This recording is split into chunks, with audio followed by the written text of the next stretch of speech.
Hello everyone, this is Anne at Autism Supermoms, and I would like to spend some time, if we can find some time, talking to people that are really making a difference with non-profit organizations. And I just wanted to say welcome everyone. Welcome to From My Couch in the East End of Toronto, and I hope everyone is well. And so I'm going to be speaking today on a topic that I know nothing about. So I'm bringing in the experts, and I'm going to be speaking to the founder of ASD Career Pathways, and they can be reached at autismcareerpathways.com, I believe. I'm going to double check that. And we're going to learn more about everything this organization does. It's a non-profit organization. Absolutely fantastic work. Very tenacious, out there advocating for our loved ones and helping assist with employment opportunities. And I'm going to just wave back to all of you. Where is everyone from this morning? Hello everyone, it's 11 a.m. here in Toronto, and so I'm going to just check the time, go view request, and go live. I'm going to just invite her on, see if that works. Hello everyone. Hello. Hi, Anne. Good morning, Maisie. Good morning. Good morning. Oh, it's lovely to sort of meet you. We have never chatted live Yeah. before. So, Thanks for having me. thank you. You are the expert, and you're the expert at doing I'm lives. not. So I'm just gonna learn from you. I really do. I honestly do want to learn more from people like yourself that are making a difference with nonprofit organizations. I feel that you don't get enough attention from others, perhaps on Instagram. I don't know how you feel about that. Like, Well, I think when it comes to neurodiversity, full inclusion initiatives, I think there are a lot of great things happening. I feel like it's trending the right way, but yes. it's still at a very slow pace, especially for neurodivergent individuals who are needing more support, people who have more complex co-occurring conditions, and those are the forgotten folks, I feel. Yes. And this is why Autism Career Pathways, we really want to figure out the how-tos to help all kinds of talents and all kinds of people. Yes. You know, when we talk about neurodiversity or being a neurodivergent, I'm one of them. We're all very different, and when you include mental health challenges, I think many more people undiagnosed and diagnosed, we're all neurodivergents. So I think it's a very complex issue. So when I started the nonprofit Autism Career Pathways last year, I took the whole year I took a step back from work, from my parent coaching work, to really learn what's going on in the neurodiversity employment. And I was shocked. I was really shocked. What I mean is that the database of companies hiring, it's still very minimal. So we are in the San Francisco Bay Area, and we are the Silicon Valley. Oh wow! And yes, right. So I am here, and in my area, there are large companies such as Microsoft, Google, and SAP, and they are really the pioneers in autism hiring people on the spectrum. Right. Yeah. And they are good for them. They've worked really, really hard to educate everyone within the company and share what they're doing. It's great. But there are also many of us who don't even use computers. Lots of autistic women who are very talented, artistically talented, for example. Yes, There are a absolutely. ton of artists, Mm-hmm. a ton of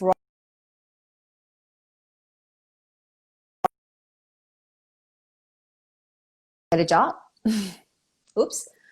Oh, Yeah. excuse me there, Maisie. There was a little problem with my Wi-Fi there, Or and it could be on my end too. Yeah, so that's why I was thinking what I learned last year. Oh mm-hmm. my gosh, with all of these early interventions, if we're Yes, parents, we work so much. so hard Mm-hmm. to put together a team, to have an educational team at school, and then with my adult clients, Mm-hmm. they couldn't even get a summer job at Oh, Domino's Pizza, even though my oh my client gosh. loves eating pizza and Yes. he makes pizza all the time, Oh, but he couldn't pass the interview. yes. Yes.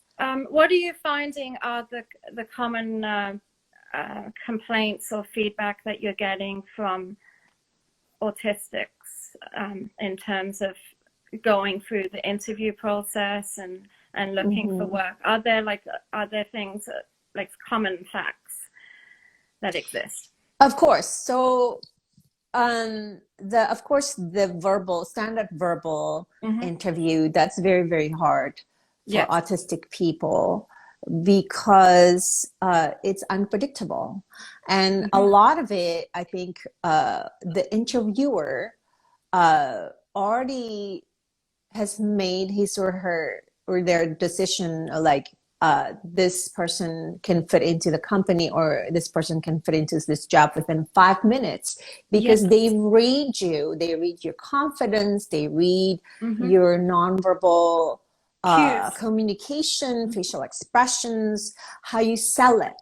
Yes. So in an interview, we have to know how to sell our skills, and that is Mm-hmm. something that autistic people, we are just, you know, what you see is what you get, really. I Yes. mean, we just say Mm-hmm. what we think on our mind. We have a hard time with embellishing and white lies, and because Yes. we don't really read the other people's perspectives, to us that's like cheating.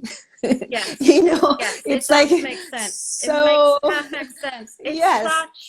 such an artificial process when you think Right, about it. right, It's right, like right, right. and even if you're not on the spectrum, just if Yeah, you're more introverted and you're out of right. practice, it's like Yeah, it's very you hard to compete. you have to do so much Hmm. practice and sort of fake the process in a Yes, way to get through yes, it. So I yes, can't exactly. imagine. So I what can't imagine. happens with people, with many women like me who are Mm-hmm. quote unquote high functioning, which, the whole thing Yes. about functioning labels, I could go on and on Oh, about yes. that. A whole issue. you Yes, know, yes, yes. yeah. So We this is know. what we do. This is what we do. We would try to get the interview questions ahead of time, and we would come up with a script and we would memorize it. Right. Right. Mm-hmm. But we may be able to pass Mm-hmm. the interview and maybe get the position, but working in an environment that is not created for our sensory needs, it's Yes, very, exactly. very difficult.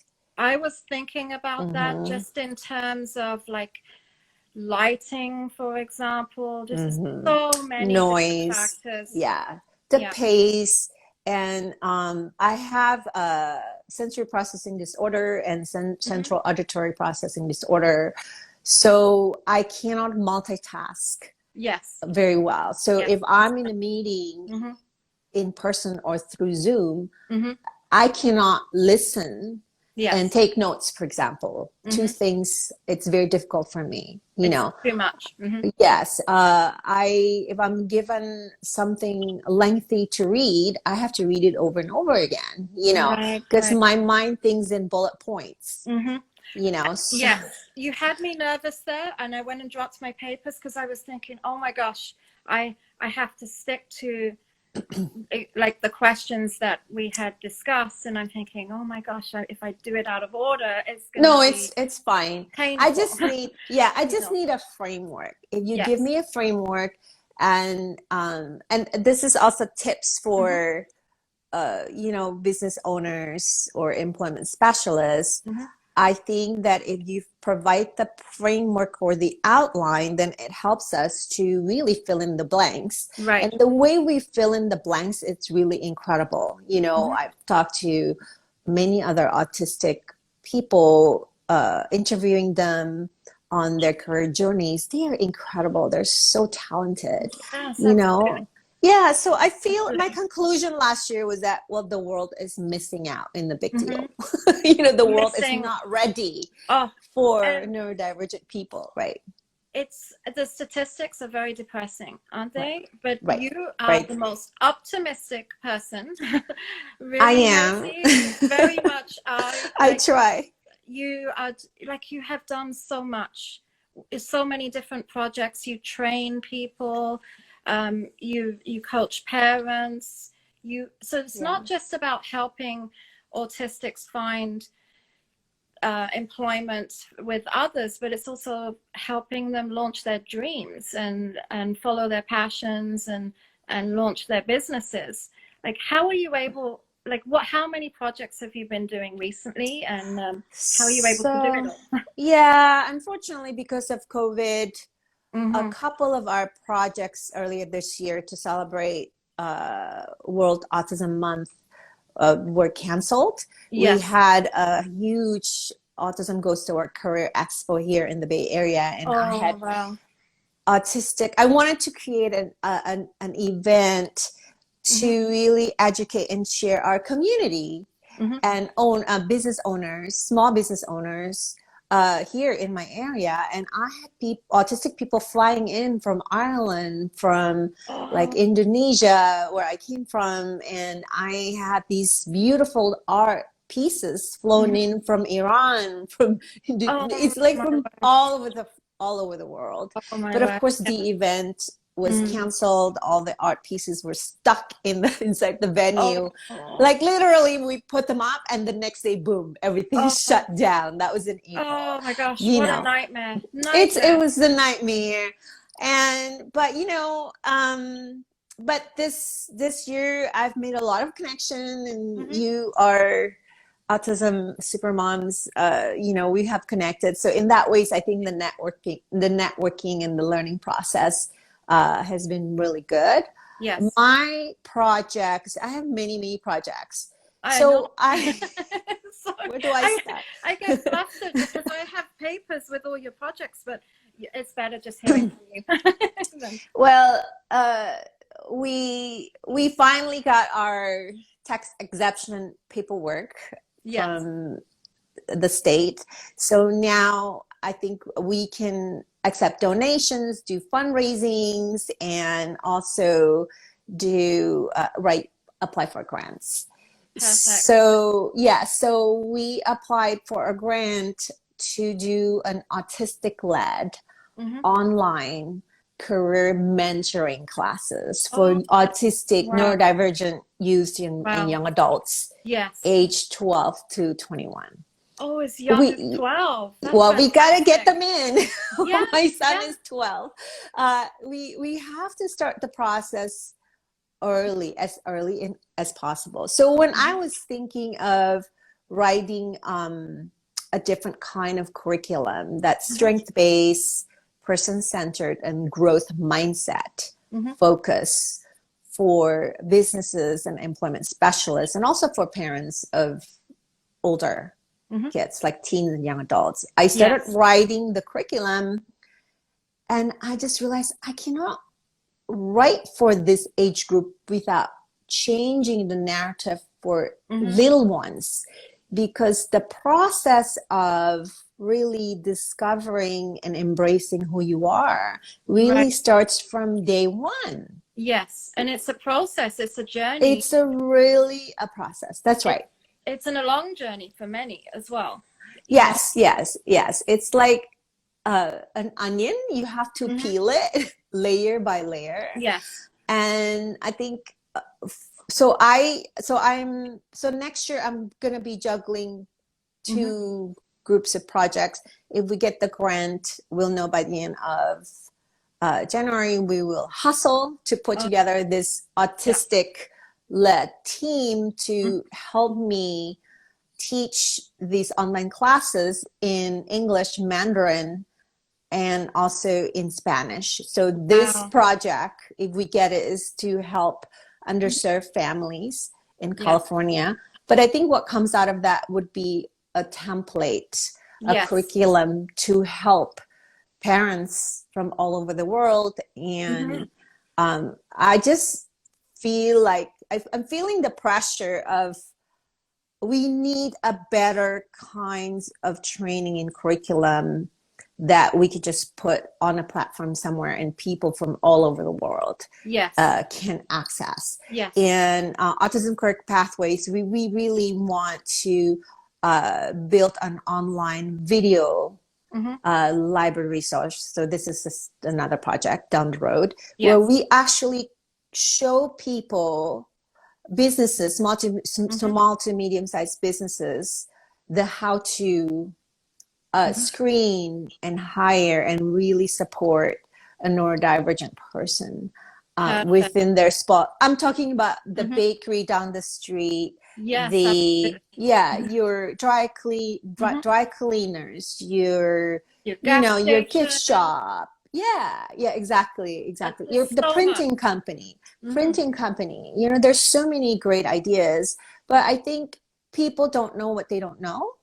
That's true. You have to put it, you have to Right. lay it out for them. Yes, And exactly. we need your perspective, because a lot of people Right, don't know right. the issues, that they don't know, for example, the struggles with the different types of anxiety, the social anxiety, Mm-hmm. the difficulties in reading social cues. Like there's a Yeah. lot, but honestly, like I can see the training being international. You know, I can see that Yeah. being. So after we test it out and but the online video library, I'm hoping, because we're gonna collect Mhm. short video clips, Yes. uh, and we're gonna categorize that. Hmm. So, on the platform, it would show this is how you, at the beginning of the process, how you tap into Hmm. people's talents, interests, aptitudes, current level of skills, Hmm. as well as the area of needs. Yes. Yeah. So Brilliant. so along so this is another project that's somewhat done. Yeah. So It's a I lot. created It's necessary. It's yeah. important work. It's not even important work. It is crucial work, and it should have happened.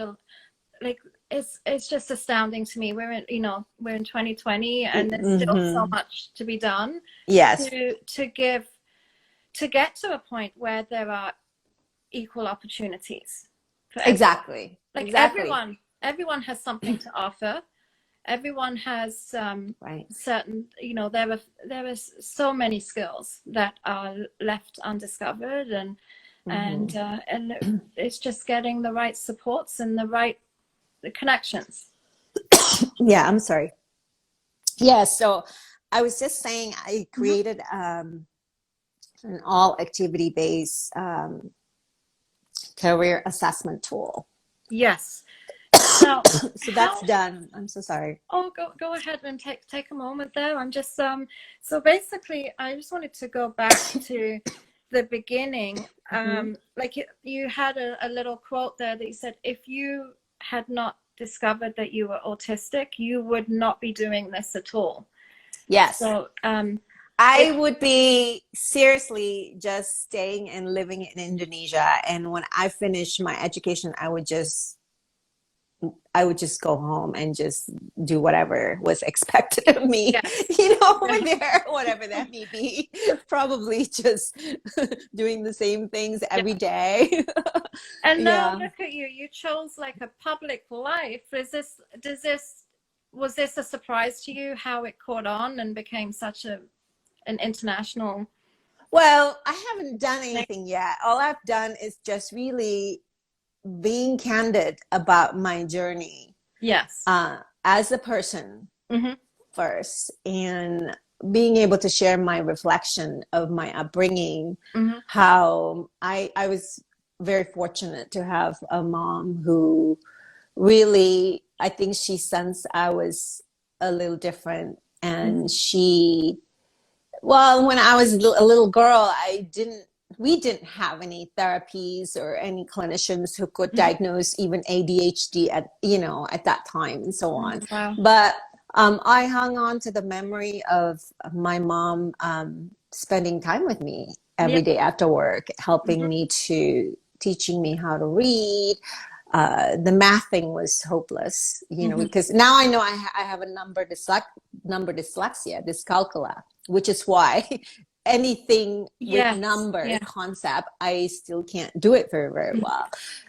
But somehow she taught me uh, how to read, but she basically, as a mom, she translated for me, like socially, right?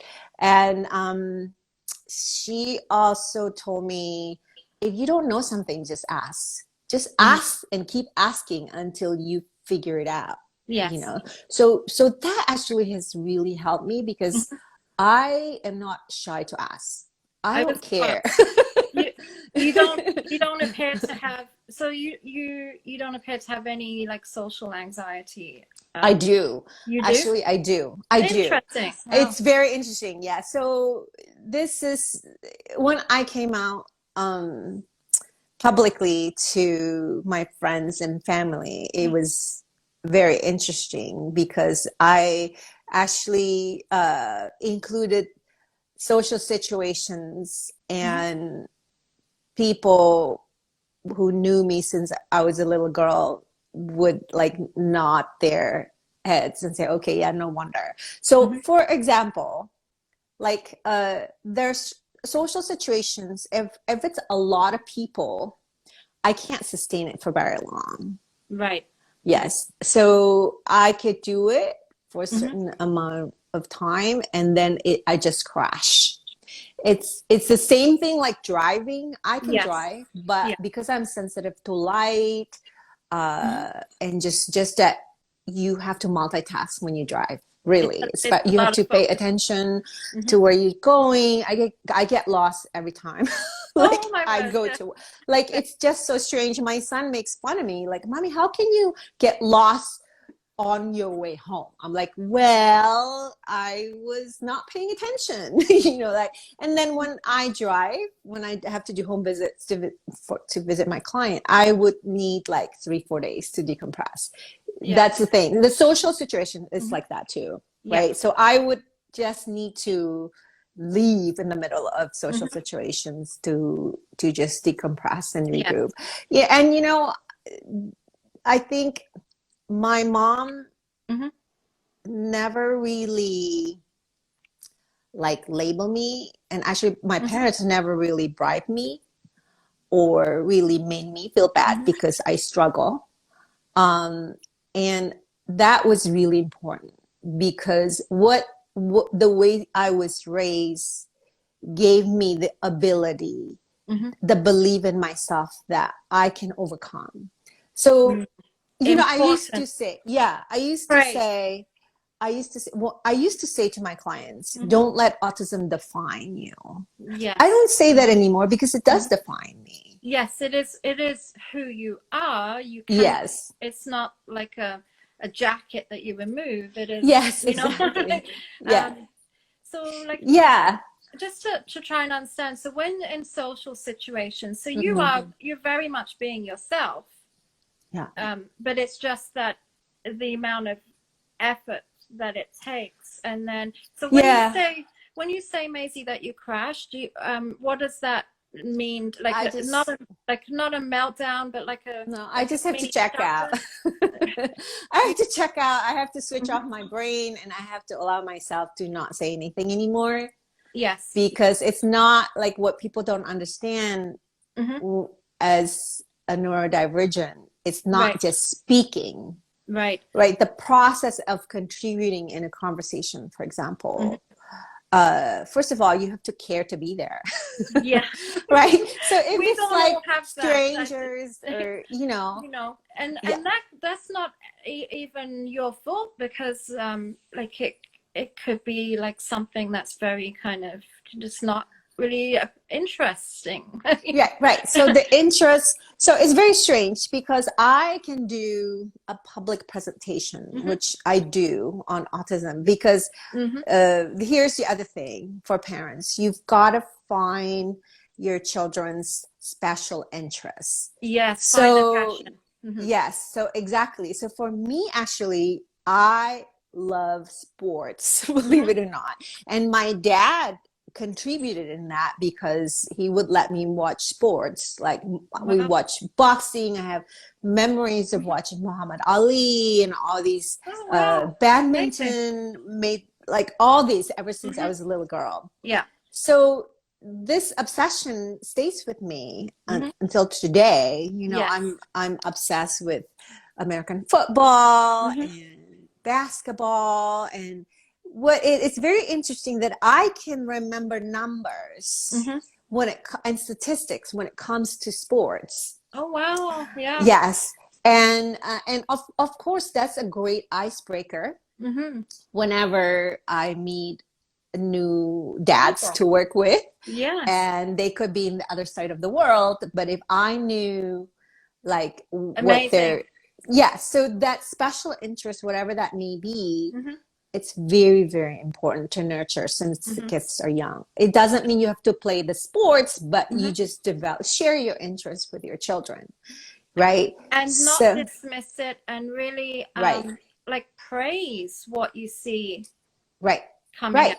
Like praising like little achievements really is like putting coins in a piggy bank, isn't it? And it does so much for the self-esteem of the individual. So and I think sometimes when your child is non-speaking or minimally verbal, or if they have motor apraxia, you just assume they can't do it. You just assume that there's never, my child's never going to share my interest in baseball, for example. And that is so wrong, because interest can be in many different forms, and I know many non-speaking autistic adults who love sports, and we could go back and forth talking about sports forever. So these special interests actually gave me the confidence. It gave me a platform, a voice. Yes, and in my career, I've done this career in the field of autism and psychology for 30 years, and I'm still doing it.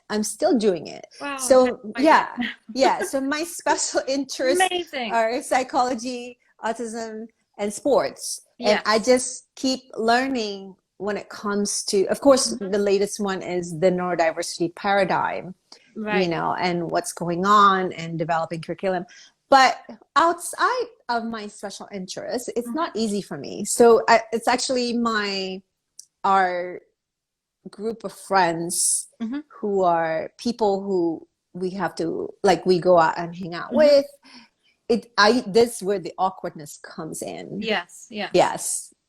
Now I'm just thinking, like, for the little kids, and I mean the young teenagers, those that are sort of maybe just adjusting to a new diagnosis, they might not have been diagnosed when they were really little, and they're not denial, but just it's the process, the journey, and then just having certain skills or talents, but being caught in that sort of difficult phase of puberty where self-esteem is not great, and just so much anxiety and other things going on. And like, what do you do with the kids that are honestly great and super, you see a skill and it's like therapeutic for them and it's fantastic, but what do you do with the ones that really sort of caught in the perfectionistic kind of vicious overthinking kind of cycle where they don't believe Yeah. in themselves, where they believe that they are,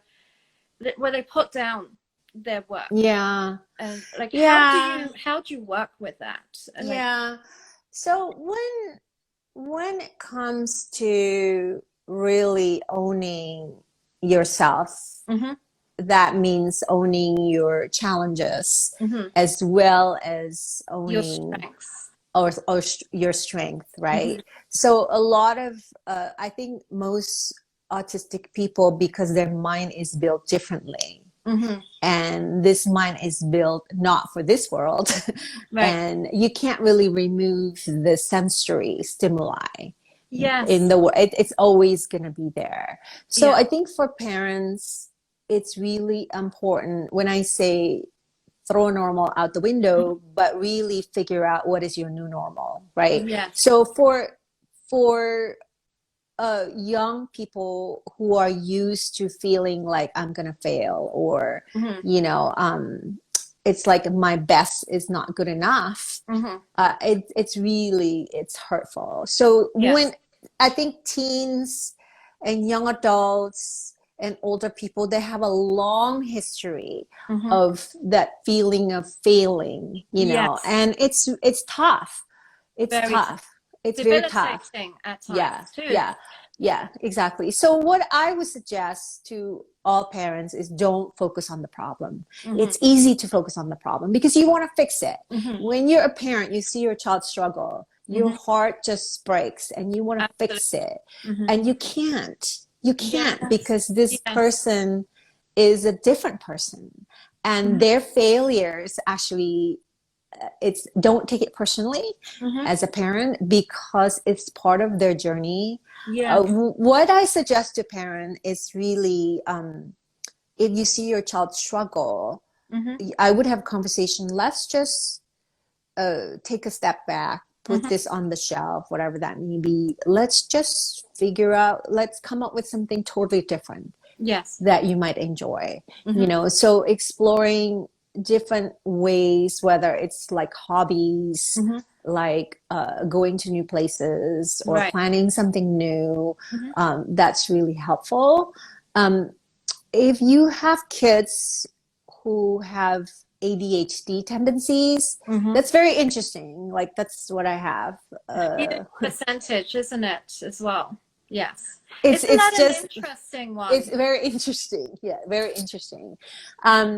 It just means that on top of that sensory stuff, you cannot sustain your attention on top of that, right? So, and you cannot sustain and direct where your attention is needed. Yes. You know, so don't say things. If you're a parent, don't say things to your kids, just focus, or just do it, or, you know, even like autistic people hate the reward system, the chart system, and things like that, right? And I do agree, because I think if you're autistic, it's like we don't really understand context a lot of times. Right? So we may forget, like, oh, I'm working towards this.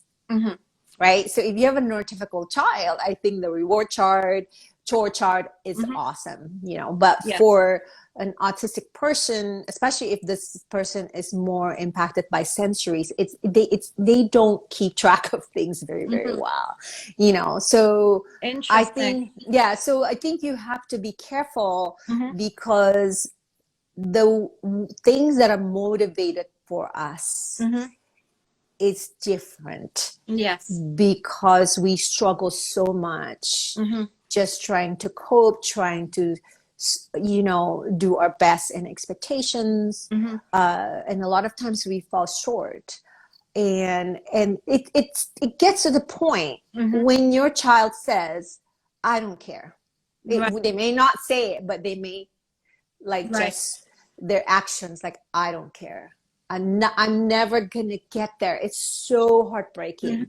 And heartbreaking. Yes. And isn't it also, I don't want to like put the blame on schools, but sort of, it's like it's a problem when accommodations aren't made, and you can't, it doesn't work for everyone. And it's not a Yes. good experience for everyone. And so that's already demoralizing for a lot of individuals, I would imagine. Yeah, exactly. I mean, unfortunately, today we are in the 21st century where, you know, there's really a huge disconnect between, you know, the therapeutic best practices for therapeutic intervention Right. for little kids and what neurodivergent individuals really need. Yes, what they There's a need. huge Yeah. disconnect, right? And I came from that background of, I was trained at UCLA by the founder of ABA, and I was classically trained to provide behavioral interventions. And in the 80s, we thought that was the best thing ever, because we could make a child who couldn't sit down to sit down and learn, you know, couldn't read, and within 6 months the child was able to read or was able to yet answer questions in full sentences very, very quickly, because if you're talking about an autistic brain, it's very much over-connected to the static thinking processes. So when you repeat instructions, it may appear that we're absorbing and learning, but we're not making the connections. Right. Why bother? Why do I bother to do that? Yes. We don't. To get the whole picture, like the whole kind of cause and effect and the motivating part. So you're part of the way there, but not completely. Yes. Yeah. Exactly. Makes sense. So the things that are unseen by our eyes, right? Those are the things that repetitions and outsourcing to professionals, it cannot be done. You know, and actually autism doesn't need treatment. You know, if you have co-occurring conditions, then yes. Yeah. It's a case of because it's a ever-changing thing, and it's evolving all the time, and it's more about adapting in my view. And and these are interesting times, because we're seeing, like, as a generalization, I guess, we're seeing the kids who really can't do well in the typical classrooms are doing excellent with the online, like at some home, of them, and then others are doing, like I have is the opposite. I've got opposites here, where one is like really needs to be in you know, needs the social and input and all of that, and then and you got the opposite, where being online and just is just the perfect solution. So exactly. Everybody's a little different. But I do believe, because of the landscape of early intervention, I think in America and Canada, it's very much, we provide children therapies, and it's all about fitting them into a neurotypical world. And it's not really helping them. It's hard, isn't it? It's not really helping them. It's really the system fail neurodivergent individuals, really, because it's our responsibility to just have more of a flexible approach to everything. So I'm working behind the scene to create a different kind of platform for parents. So that's going to take me a while to build, but that's my other project for next year. But I'm going to do it. There has to be a different kind of research done by autistic adults, autistic researchers. And we need therapies that are much more respectful to the neurodivergent traits and conditions. It's really the only way. interesting because Yeah. yeah, I'd love to learn more, like exactly what do you mean by these therapies, and like, you know, because I'm looking at one of my children and I'm thinking, oh my gosh, this child needs more occupational therapy support Mm-hmm. to, you know, help with just the everyday basic functioning, and you know, Yeah. like Yeah. so So, much. yeah. So actually, because our mind is built differently, a lot of times, most of the time, I think how it feels is like uh, my mind and body are disconnected. Like my Mm-hmm. body is not ready to receive, to figure out what my mind wants me to do. Wow. You know what I mean? Wow. So even though it's an activity that Mm-hmm. it's like putting on shoes, you know, some Mm-hmm. days, and some of my clients say that all the time, like, yeah, I mean, he can do it. Why can't he do it every day? You know, Yes. exactly, Yes. right? So The fascinating. skills. It's because when your mind, it's like your battery Mm-hmm.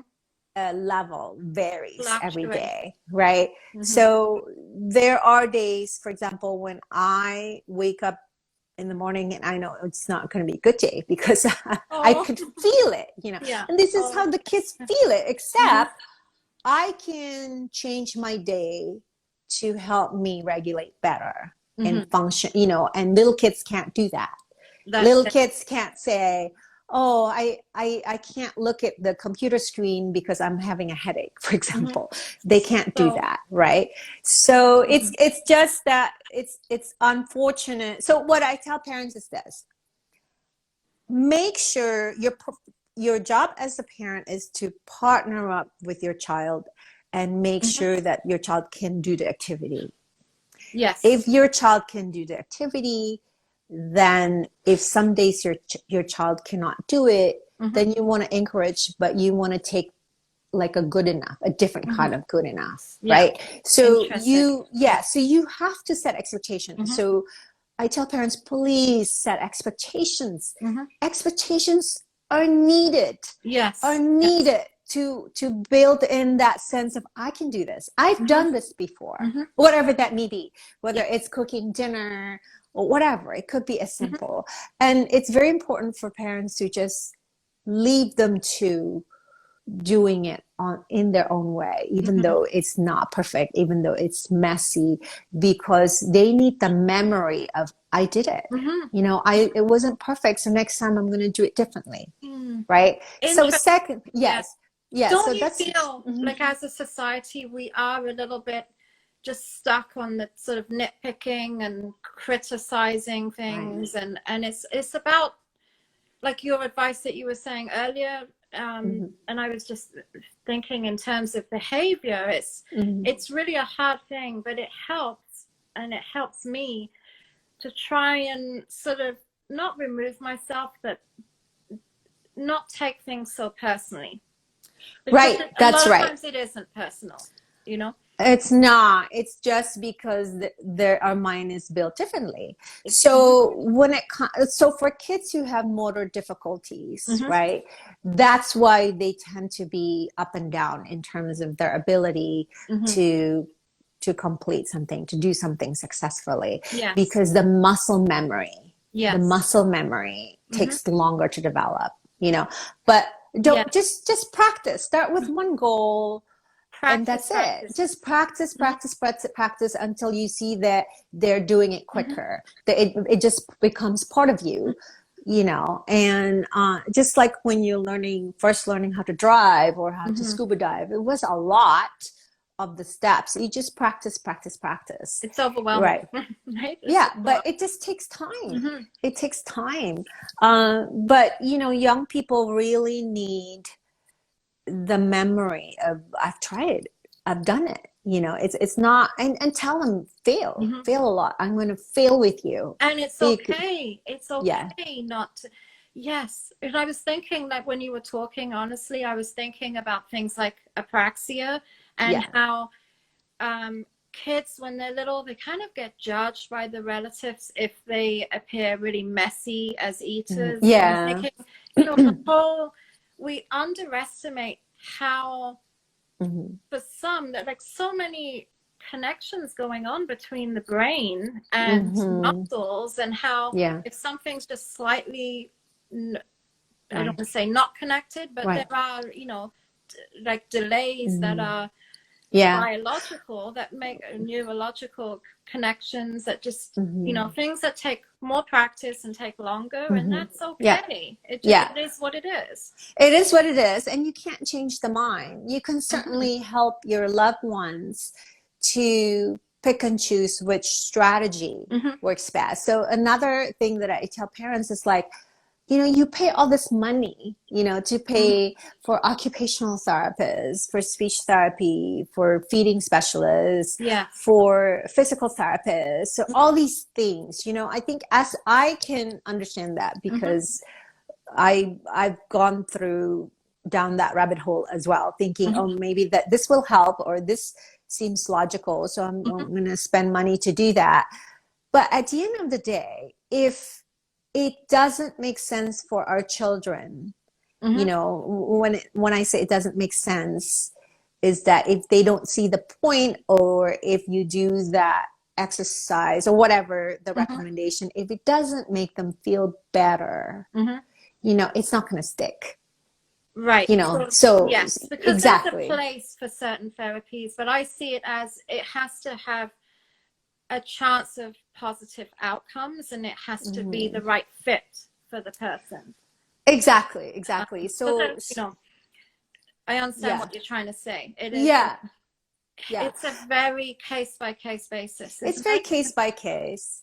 Yeah, but it's so easy to spend a lot of money. Oh, it's so tempting. Yes. And not only that, Maisie, it's so easy to fall into this way of thinking when you're dealing with other professionals that you got to do more, and you feel guilty because it's not realistic to, I mean, honestly, like, is it realistic does everyone have like a huge house, you know, like a second mortgage, like, you know, like there has to be a limit to how much you can do. Exactly it's personal to everyone. Exactly. Family. So remember that our kids are the ones who have to go through it, and us moms, we are going to be reduced as the driver, our husbands are going to be reduced to the money maker, because that's how the society would say, if you, like, unless you can provide everything on this checklist, then you're not doing right by your autistic loved ones. Where it's not, parents are not being told that less is more, and our job as parents is to be a parent, to figure out how to be a parent. And I think it's very common for a young autistic child to be away from home, or they're behind closed doors with a therapist, plus school. They're away from us for 40 hours a week. It's unbelievable. It's unbelievable. It's a lot, isn't it? Compared to it's a lot. More typical sibling, for example. It's a lot. And it's a hard thing. And really, this is where I think it's damaging. It sticks because it's such a hard decision, because the whole family is experiencing things, and you know, what works for one family doesn't work for another, and then the whole and you know, like we don't all fit into the typical family where there's the dad who's the financial support, or the, you know, like there's so many different realities of what family looks like too, and what is exactly your family culture. I mean, I think somebody was asking how about speech and OT. So I think if your child really needs these components, like the sensory stuff, it doesn't need treatment unless it's very extreme, the sensory processing disorder, right? Can you give an example of what you mean by so extreme? Probably a common one, of course, is the stimming, the self-stim behavior. Yes. So believe it or not, I do Stim, I pace. And actually, if I'm allowed to move, I can Yes. process information better. Oh, interesting. Yes. I had no idea because I've Yes. never seen you do it, right? But Well, feel I have my little fidget thingy right Oh, you now. have it right. Yeah. So the sensory Mhm, differences, actually. mhm. So I'm talking about what everyone. By the way, everyone has a sensory profile, like all of us, all human beings. It's not Yes. just autistic Yes, kids. I was thinking, and like we all Stim in some ways, like we're, like Right. biting nails, whatever it is that Mm-hmm. that kind of Yeah. we do as a habit, and it's Yeah. self-soothing or Yeah. helpful in some way. It's Yeah. interesting, isn't it? Yeah. So like I Stim with certain things Mhm. while I pace, and my family knows it. Nobody touched my thing because I would lose it. Like, where is it? So when I'm nervous, I need to Stim. Mhm. So your children Stims because that's how they regulate themselves, so Yes, they can function. very And important. Very very important. important. So when you take it away, Mhm. it's like telling somebody, don't dance when you hear your favorite music, Mhm. and it's exactly Impossible. like that. It's impossible. It's like breathing, Yeah. and some people, because they're in an environment that Mhm. makes them anxious, they're expected to perform all day long Mhm. in school and therapy, and of course they're going to Stim in the Yes. evening, Yeah. nonstop climbing, pacing, Mhm. throwing things. So when if people here have kids who are like that, high Mhm. energy and so on, you actually want to think about simplifying. Less is more, It, because when we have it, right. just like all this pent up energy Mhm. that you have Mhm. in the afternoon and evening, and you Mhm. can't sleep Mhm. because it's what goes on during the day, the Yes. expectations, right? So self-stimming has important functions as part of communication, Mhm.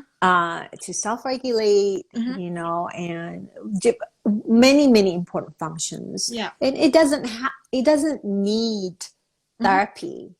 So if you have kids who have a lot of energy, I think Mhm. exercise is great. Yeah. Do something Okay. together. Yes. Hmm. So these kids need to be able to have that outlet at different stages throughout the day would be Right. more Yeah. helpful, wouldn't Yeah. it? So, Yeah. you know. Less is more. Mhm. Less is more in terms of scheduling, the what kind of therapy Mhm. and so on. So I work with many non-speaking people, Yes. and Interesting. then once we open up that channel using Mhm. an AAC device, using Mm. like picture-based communication, Yes. it's they say the funniest thing, but it's so impactful, because one person said, can you get rid of those cards? Because I know everything that's on that card, and you keep repeating it to me, and Oh and no. and he also said, I want you to paint my room yellow because I really like the color yellow. Yeah. So Yes. this is the thing that our kids, they communicate differently. Yes. And as parents, because we're stuck on the neurotypical expectations, like Mhm. speaking verbally, we could go on for years and years, not really Getting it, figuring out, and figuring, yeah, it's yes, so many ways to communicate yeah, as well. so many ways. And when you explore a different way of communication, that's where they feel respected Mhm. and loved, Important. this Very way. important. Yeah. So that's really fascinating. That's like it's like there's a lot we can talk about, and Yes. I guess I'd like to go back to yourself. Like Okay. if you feel comfortable with this question, Sure. what has it been like to be a like a girl or woman looking like in the workplace? Like what kind of what problems or obstacles, like how bad has it been at times? Well, I think the issue is that um, in the current moment, there's really no clear self-disclosure process Mm-hmm. at workplaces, Yeah. right? So I think companies are like businesses also don't know how to ask the right questions. I was thinking about that last Yes. night. I was thinking, Mm-hmm. how does an autistic person know how much they should share and Right. still feel that their job is safe? And, you know, because there's a Right. lot of people that are Right. in employment, and Mm-hmm. maybe they're not so happy, or maybe they're just really worried that they are Mm-hmm. Mm-hmm. treated differently, and Mm-hmm. like just the Yeah. whole safety and security aspect is like, seems huge. Yeah. Yeah. I think my advice would be, if we do get the job, to really, of course, show people how unique our mind is. Mm-hmm. You know, that's the first thing. So I would not behave in a way that we're less. A lot of people, Mm-hmm. like, they feel like our ideas is not as good Mm-hmm. as other people's ideas, and Mm-hmm. we need to ask that, because like I used to do that, but I'm more aware of like my ideas and my projects are valuable, you know, Yes, so I don't have to, you know, like, but again, yes. that's the history of just like always questioning and second Interesting. guessing yourself. So do you know? feel that, so are you saying there's a lot more time wasted having to explain yourself and justify your work in a way? So Well, I think a lot of times it's in our minds. Mm-hmm. It doesn't necessarily come out, Mm-hmm. you know. But I think when it comes to educating others Yes. at work, I think we have to be clever about it. Mm-hmm. So my advice Wow. for autistic people at work would be to use method that you like. Mm-hmm. If you're good in writing is always better for me. Mm-hmm. So now I can advocate for myself and say, you know, can you send me a proposal, or what exactly do you need? Just email it to me. Then Yes. I will have time to think about it, revise it as much as I need to, and then send it to them. Yeah. So when you want to disclose your diagnosis, if you feel like it's time to do it, you can actually disclose it in a way that you don't necessarily put a label on it, but just say, hey, you know, I work really best if I have time to prepare, if it's in written format, you know, so please, you know, allow these accommodations for me, because you'll get the best out of me this way. So when you disclose like that in writing, and you can CC it to your supervisor, CC it to people who can make decisions, you also send the ball back to their court, because then they know what you need. They know, and it's up to them to think about an answer. Yes. Right?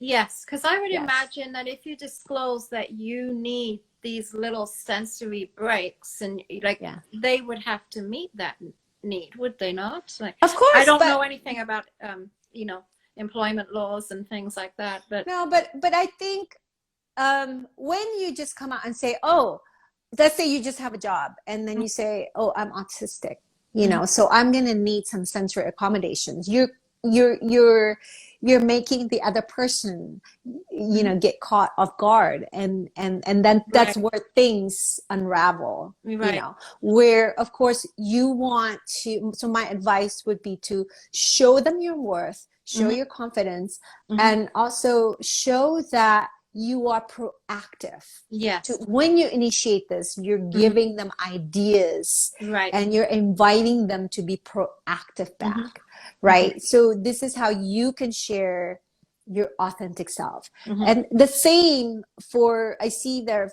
parents from Asia here, and I always, in Asia, and this is the reason why I came out, because to help parents in Asia who are culturally, it's hush hush when you have an autistic kid, or if you're neurodivergent, it's hush hush.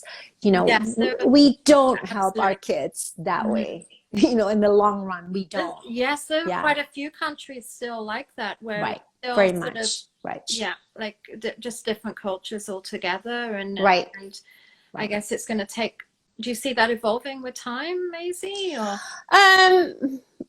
For people in Asia, I feel like it's very hard. mm-hmm. But we need to speak the truth about our neurodivergent children, because when they grow up, we want to make sure that the world is a better place for them. Absolutely. And when we're not open, we're afraid to say, my child is a neurodivergent. You know, and when we are stuck to saying my child is low functioning, high functioning, we're not educating our community. You know, and so we just have to really embrace our kids' differences, you know, and figure that out and talk about our kids that way.